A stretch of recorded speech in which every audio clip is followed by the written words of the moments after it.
D'abord, de rappeler qu'il est impératif de garantir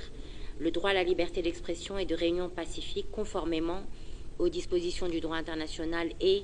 de la Charte africaine des droits de l'homme et des peuples ratifiée par la Guinée. D'abroger aussi la décision de mai 2022 interdisant toute manifestation sur la voie publique.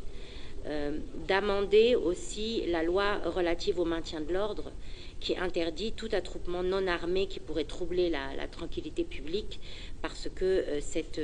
définition très floue de la notion d'attroupement entrave le droit à la liberté de réunion pacifique. C'est aussi de demander que toutes les arrestations et détentions arbitraires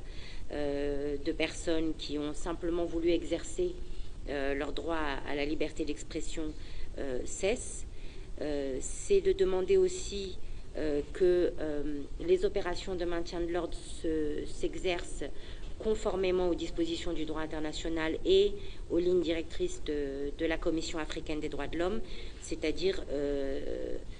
éviter évidemment qu'il y ait une militarisation du maintien de l'ordre, des opérations de maintien de l'ordre, et que l'usage de la force ne soit envisagé que dans les cas tels que prévus par ces dispositions, c'est-à-dire s'il n'y a aucun autre moyen ou que les autres moyens restent sans effet et s'il y a une menace imminente de mort ou de blessure grave. Et seulement dans ces conditions. S'agissant de la question de la prise en charge médicale, s'assurer de la mise en place de plans d'urgence avec le ministère de la Santé, avec le ministère de la Sécurité, pour prévoir une prise en charge rapide par les services médicaux de toute personne qui serait blessée lors d'une manifestation. Mais c'est aussi prévoir un fonds qui permettrait la prise en charge des personnes, donc des centaines de personnes qui ont été blessées au cours de ces manifestations et qui aujourd'hui soit ne peuvent pas soigner faute de moyens, soit continuent d'avoir des séquelles qui les empêchent de travailler.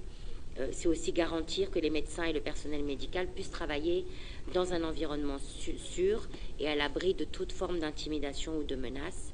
Et enfin, en matière de justice, garantir la lutte contre l'impunité pour les violations des droits humains, y compris les cas d'usage illégal de la force, c'est-à-dire que les procédures qui ont été initiées doivent pouvoir prospérer, et notamment les poursuites judiciaires engagées contre les 27 personnes, dont l'ancien président, faire en sorte que ces enquêtes progressent rapidement.